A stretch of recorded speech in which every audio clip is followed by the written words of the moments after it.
দেশে করোনায় রেকর্ড 101 জনের মৃত্যু, কমেছে শনাক্ত। আইসিইউ শয্যা সংকটে অসহায় রোগীদের আহাজারি। অক্সিজেন কমে যাচ্ছে, এখন আইসিইউ প্রয়োজন, এখানে আইসিইউ পাচ্ছি না। বলতেছে অক্সিজেন নাই, আপনারা ঢাকা মেডিকেল নিয়ে যান। অবশেষে রোববার আলোর মুখ দেখছে ডিএনসিসির কোভিড হাসপাতাল। 212টার মতো কিন্তু আমাদের করোনা আইসিইউ সাপোর্টেড ফ্যাসিলিটিস আমার এখানে থাকছে। মসজিদে জামাতে 20 জনের বেশি অংশ না নেওয়ার ঘোষণা বাস্তবসম্মত নয়, দাবি মুসল্লিদের। সবাই মাস্ক নিয়ে নামাজ পড়লে আমার মনে হয় এটা সবার জন্য ভালো হতো। সামাজিক দূরত্ব বজায় রেখে নামাজ পড়তে দেওয়া উচিত। এই সিদ্ধান্তটা বাস্তবসম্মত নয়, কেননা প্রতিটা মসজিদই দেশের আয়তন সমান। এইটা আরো আলাপ আলোচনা করে একটা সিদ্ধান্ত তাদের নেওয়া উচিত ছিল। দেখছিলেন প্রধান শিরোনাম। রাত 11টার সময় সঙ্গে আছি আমি জাফর সাদিক। এবার অন্যান্য শীর্ষ সংবাদ। ছুটির দিনে লকডাউনে রিকশার দখলে রাজধানীর সড়ক, থামছে না অযথা ঘোরাঘুরি। পণ্যবাহী পরিবহনে আজও ঢাকা ছাড়ছেন অনেকে। অফিসে এইখানে আমি ভিড় দেখে আসলাম যে কি হচ্ছে দেখার জন্য। করোনার মধ্যে কিভাবে কি ঢাকা শহর কেমনে কি চলতেছে। আটকে পড়া প্রবাসীদের 5 দেশে যেতে কাল থেকে বিশেষ ফ্লাইট। আগে কাটা থাকলে লাগবে না টিকিট। হজযাত্রী সুরক্ষায় শিগগিরই আইন। অনিয়ম পেলেই এজেন্সির নিবন্ধন বাতিল। হেফাজতের কর্মকাণ্ডে হতাশ শীর্ষ নেতারা, মামুনুলের বহিষ্কার চান অনেকেই। সাম্প্রতিক তাণ্ডবে মিলেছে জামায়াত শিবিরের সম্পৃক্ততার প্রমাণ। এবং চুয়াডাঙ্গায় থানার মধ্যে বৃদ্ধকে পিটিয়ে হত্যার অভিযোগ উপজেলা ভাইস চেয়ারম্যানের বিরুদ্ধে। জমি সংক্রান্ত বিরোধী কারণ, অভিযুক্ত আটক।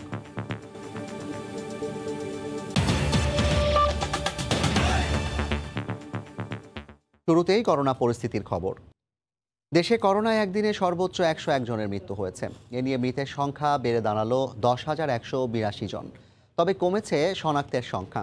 এদিকে সর্বাত্মক লকডাউনে রাজধানীর হাসপাতালগুলোতে রোগীর চাপ কমলেও আইসিইউ সংকট বেড়েছে। শয্যা না পেয়ে গুরুতর রোগী নিয়ে স্বজনরা ছুটছেন এক হাসপাতাল থেকে আরেক হাসপাতালে।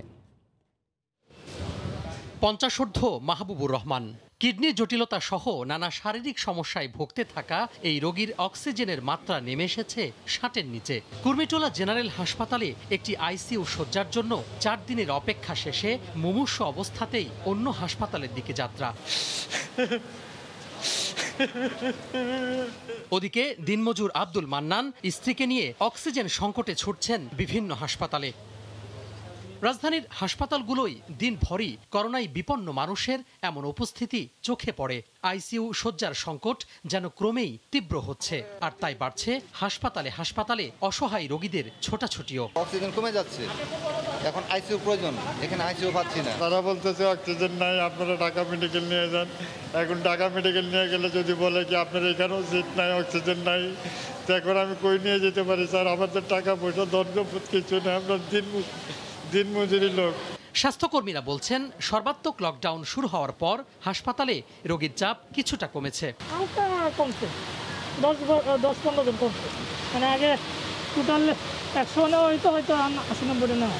টাইমটা বলে দেওয়া হয় যে আপনি 10টায় আসবেন, 11টায় আসবেন, সেই অনুযায়ী লোকজন আসে। সেই ক্ষেত্রে এখন লোকের সিরিয়ালটা কম, এখন ভোগান্তি কম হচ্ছে। এদিকে স্বাস্থ্য অধিদপ্তর জানিয়েছে শুক্রবার দুপুর পর্যন্ত সবশেষ 24 ঘন্টায় করোনায় 101 জনের মৃত্যু হয়েছে, যা দেশে সর্বোচ্চ মৃত্যুর রেকর্ড। এদিন আক্রান্ত হয়েছেন 4,417 জন। তোহা খান তামিম, সময় সংবাদ, ঢাকা। অবশেষে আলোর মুখ দেখছে ডিএনসিসির কোভিড হাসপাতাল। সব ঠিক থাকলে রোববারই চালু হবে কোভিডের জন্য দেশের প্রথম বিশেষায়িত হাসপাতালটি। প্রাথমিকভাবে 20টি আইসিইউ ও 150 সাধারণ শয্যা নিয়ে যাত্রা শুরু করলেও এটি হবে 1000 শয্যার পূর্ণাঙ্গ হাসপাতাল। চলছে শেষ মুহূর্তের ঝালাইয়ের কাজ।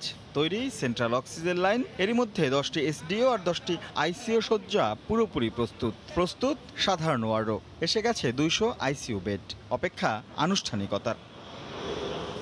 অথচ প্রথম ধাক্কা সামলাতেই তৈরি ছিল ডিএনসিসির এই আইসোলেশন সেন্টার। তবে দ্বিতীয় ধাক্কার 1.5 মাসেও কেন চালু হলো না, এমন প্রশ্নের জবাবে মেয়র জানালেন কেবল আইসোলেশন সেন্টার নয়, এটিকে পূর্ণাঙ্গ হাসপাতাল হিসেবে গড়ে তোলা হচ্ছে। সিটি কর্পোরেশনের জায়গা ছিল দোকানের জন্য, এটা কিন্তু রূপান্তরিত করতে হচ্ছে হাসপাতালের জন্য। কাজে এখানে ইনফ্রাস্ট্রাকচারে কিন্তু অনেকগুলো কাজ কিন্তু করতে হচ্ছে। 800 সাধারণ শয্যা, 200 এসডিও আর আইসিইউ বেড সব ঠিক থাকলে রোববারই আংশিক চালু হচ্ছে দেশের প্রথম কোভিড হাসপাতাল। এরপর মে মাসের মধ্যেই পুরোপুরি চালুর পরিকল্পনার কথা জানিয়েছেন হাসপাতাল পরিচালক। 18 তারিখে আমরা একটা ডেট ফিক্স করেছি। 212টার মতো কিন্তু আমাদের ICU supported corona ICU supported facilities আমার এখানে থাকছে। হাই ফ্লো নেজাল ক্যানুলা এবং সেন্ট্রাল অক্সিজেন সিস্টেম। ইমার্জেন্সি ওয়ার্ডে মানে 30 মেইল এবং 20 ফিমেল পেশেন্ট আমি ইমার্জেন্সি পেশেন্টদের হ্যান্ডেল করতে পারবো।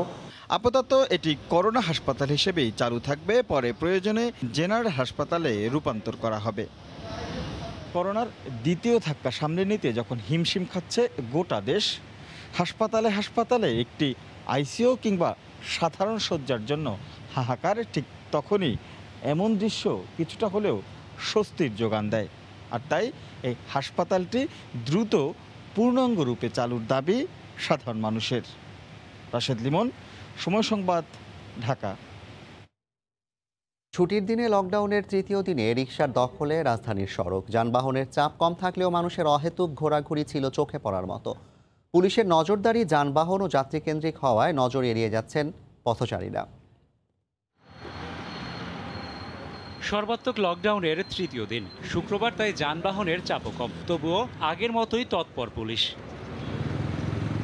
আইনশৃঙ্খলা বাহিনীর এত শক্ত অবস্থানের মাঝেও অনেককেই দেখা যায় পায়ে হেঁটে বিভিন্ন গন্তব্যে ছুটতে। পুলিশের নজর যানবাহন ও যাত্রীদের দিকে থাকায় এ কৌশল অবলম্বন। আমরা গাড়ি দিয়ে আসলে বাধা দিত, পায়ে হেঁটে আসে।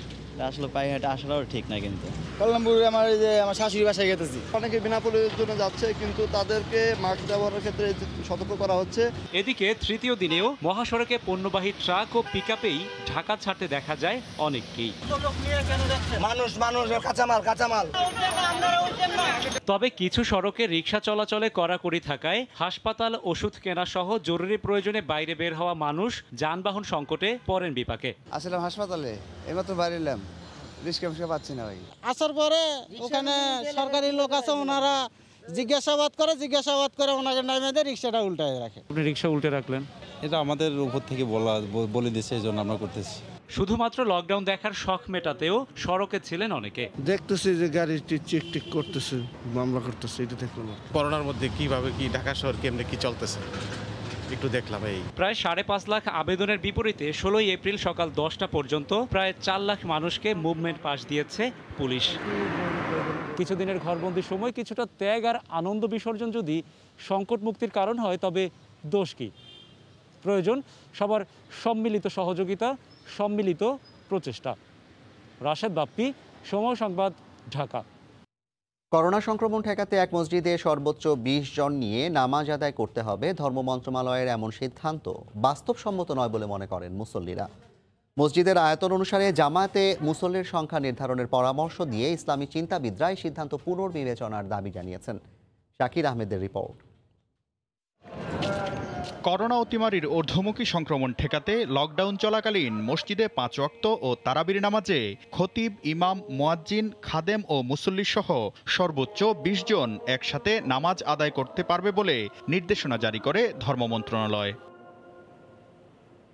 মুসল্লিদের দাবি, ঢালাওভাবে এমন সিদ্ধান্তে জামাতে নামাজ আদায় থেকে বঞ্চিত হচ্ছেন তারা বলছেন, মসজিদের ধারণ ক্ষমতা বিবেচনা না করে সব আয়তনের মসজিদের জন্য মুসল্লির একই সংখ্যা নির্ধারণ করা গ্রহণযোগ্য নয়। স্বাস্থ্যবিধি মেনে অনেক মসজিদে পর্যাপ্ত জায়গা থাকার পরও নামাজ আদায় থেকে বঞ্চিত হচ্ছেন মুসল্লিরা। রমজান মাস মুসল্লিরা আসবেই, সেখানে তো কোনো লিমিট করে এখানে তো মসজিদের 20 জন দিয়ে এটা তো কোনোভাবেই সম্ভব না। এটা বিভিন্ন মসজিদে এই 20 জন নিয়ে মারামারি গ্যাঞ্জাম অনেক হচ্ছে। সবাই মাস্ক নিয়ে করলে, নামাজ পড়লে আমার মনে হয় এটা সবার জন্য ভালো হতো। মসজিদের আয়তন অনুসারে মুসল্লির সংখ্যা নির্ধারণের দাবি তাদের। আয়তন অনুসারেই এটা নির্ধারিত করা উচিত, 3 ফিট দূরত্ব মেনটেন করা, এটাই মনে হয় সবচেয়ে বেটার হতো। চিন্তা ভাবনা করা উচিত ছিল যে কোন মসজিদের কতটা স্পেস আছে, স্পেস অনুসারে সামাজিক দূরত্ব বজায় রেখে নামাজ পড়তে দেওয়া উচিত। ইসলামী চিন্তাবিদরা এ ধরনের সিদ্ধান্ত বাস্তবসম্মত নয় দাবি করে তা বিবেচনার দাবি জানিয়েছেন। এই সিদ্ধান্তটা বাস্তবসম্মত নয়, কেননা প্রতিটা মসজিদই দেশের আয়তন সমান না। বায়তুল মুকাররম মসজিদে হাজার হাজার মুসল্লি একত্রে নামাজ আদায় করেন। এখানে স্বাস্থ্যবিধি মেনে উল্লেখযোগ্য পরিমাণ মুসল্লিরা এখনো নামাজ পড়তে পারে। এইটা আরো আলাপ আলোচনা করে একটা সিদ্ধান্ত তাদের নেওয়া উচিত ছিল। এছাড়া রমজান মাসে রোজাদারদের ইবাদতে আগ্রহের বিষয়টি গুরুত্ব দিয়ে এ বিষয়ে দ্রুত যৌক্তিক সিদ্ধান্ত গ্রহণের দাবি মুসল্লি ও ইসলামী চিন্তাবিদদের। শাকির আহমেদ, সময় সংবাদ, ঢাকা। লকডাউনের কারণে আটকে পড়া প্রবাসী কর্মীদের জন্য কাল থেকে বিশেষ ফ্লাইট চালু হচ্ছে। সৌদি আরব, সংযুক্ত আরব আমিরাত, ওমান, কাতার ও সিঙ্গাপুর এই 5টি দেশে প্রবাসী কর্মীদের পরিবহন করা হবে। যাদের টিকিট কাটা আছে তাদের আর নতুন করে টিকিট নিতে হবে না। করোনার দ্বিতীয় ঢেউ মোকাবিলায় মঙ্গলবার মধ্যরাত থেকে এক সপ্তাহের জন্য বাতিল করা হয় সব দেশের সঙ্গে আন্তর্জাতিক ফ্লাইট। এতে ছুটিতে দেশে আসা প্রবাসী কর্মীদের কর্মস্থলে ফেরা অনিশ্চিত হয়ে পড়ে। হতাশায় মুষড়ে পড়েন ভিসা পাওয়া নতুন 1 লাখ কর্মী। এই প্রেক্ষাপটে প্রবাসীদের রুটি রুজির কথা ভেবে লকডাউনের কঠোর বিধিনিষেধের মধ্যেই প্রবাসী কর্মী অধ্যুষিত 5টি দেশে শনিবার থেকে আবারও ফ্লাইট চালু হচ্ছে। বিভিন্ন এয়ারলাইন্সের নিয়মিত ফ্লাইটগুলো বিশেষ ফ্লাইট হিসেবে পরিচালিত হবে। যাদের ভিসা ও আকামার মেয়াদ শেষের পথে তারাই বিশেষ ফ্লাইটে অগ্রাধিকার পাবে। আর টিকিট কেটেও গত 3 দিনে যেসব কর্মী ফ্লাইট বন্ধের কারণে যেতে পারেনি তাদের জন্য অতিরিক্ত ফ্লাইটের ব্যবস্থা করা হবে। বাংলাদেশ ছাড়া শুধু ওই 5টি দেশের এয়ারলাইন্স ফ্লাইট পরিচালনার অনুমতি পাবে। স্পেশাল ফ্লাইটে আমাদের এই 5টা দেশের যাত্রীরা আমাদের যারা চাকরির অপেক্ষা আছে তারা যেতে পারবে। মিডল ইস্টের 4টা আর সিঙ্গাপুর। যেই ফ্লাইট গুলো চলতেছিল এখন দিনে প্রতিদিন যেভাবে চলতেছিল, যে এয়ারলাইন গুলো অপারেট করতেছিল, ওগুলো কি আমরা স্পেশাল ফ্লাইটের আবেদনের ভিত্তিতে স্পেশাল ফ্লাইট করে দিচ্ছি।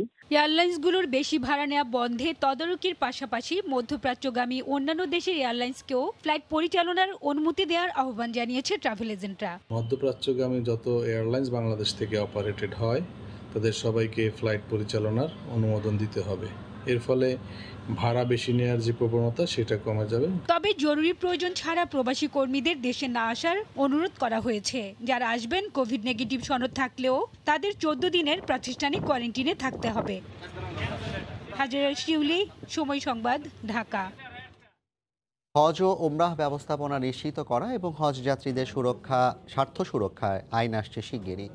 হজ ও ওমরা এজেন্সিগুলো অনিয়ম করলে নিবন্ধন বাতিলের পাশাপাশি সর্বোচ্চ 50 লাখ টাকা জরিমানার বিধান রেখে হচ্ছে এই আইন।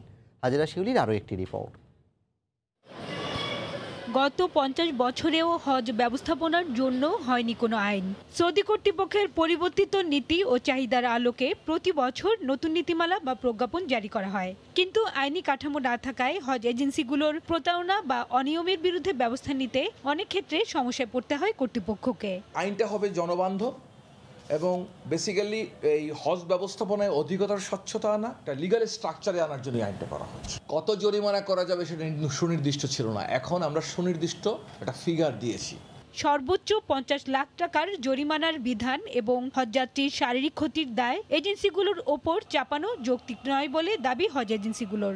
আপনার লাইসেন্সের দাম হচ্ছে 20 লক্ষ টাকা, আপনি এখানে শাস্তির বিধান করে রাখবেন 50 লক্ষ টাকা, তাহলে বাকি টাকা কোত্থেকে দিবে? বেসরকারি এবং সরকারি ব্যবস্থাপনা উভয় ব্যবস্থাপনার হজ যাত্রীদের যাতে স্বার্থ সুরক্ষিত হয় সে বিষয়ে আমাদের সকলের খেয়াল রাখা উচিত। তবে ধর্ম মন্ত্রণালয় বলছে আইনটি সবার জন্য, শুধু বেসরকারি এজেন্সির জন্য নয়। হজযাত্রী যদি মনে করেন প্রয়োজনীয় সেবা দিতে ব্যর্থ হয়, আপনার হয়রানি বা ভোগান্তি করে, নির্ধারিত যে আচরণবিধি করব আমরা একটা এজেন্সির জন্য সেটা যদি লঙ্ঘন করে, এবার এই লঙ্ঘন যদি সরকারিভাবে যারা যাবে তারা যদি আমাদের গাইডরা করে বা আমাদের হজ অফিসের লোকরা করে, একই প্রযোজ্য। এটা প্রস্তাবিত আইনে কোনো এজেন্সির বিরুদ্ধে অনিয়ম ও দুর্নীতির অভিযোগ প্রমাণ হলে জামানত বাজেয়াপ্তের পাশাপাশি জরিমানা আদায় প্রয়োজনে সম্পত্তি ক্রয়ের বিধান রাখা হয়েছে। হাজেরা শিউলি, সময় সংবাদ, ঢাকা। পাইকারিতে 20 টাকা হালি লেবু খুচরা বিক্রি হচ্ছে 50 টাকা। লকডাউনের অজুহাতে অস্বাভাবিকভাবে বাড়ছে শসা, বেগুন সহ ইফতার আইটেমের দাম, মিলছে না 80 টাকার নিচে। স্বাভাবিক সময়ের চেয়ে রোজায় শসা, বেগুন, লেবুর বাড়তি চাহিদা থাকে। এই সুযোগটাই নিচ্ছে বিক্রেতারা। খুচরা আর পাইকারি দামের মধ্যে রয়েছে বিশাল ফারাক। মোহাম্মদপুর টাউন হল মার্কেটে প্রতি কেজি শসার দাম উঠেছে 80 থেকে 110 টাকা পর্যন্ত।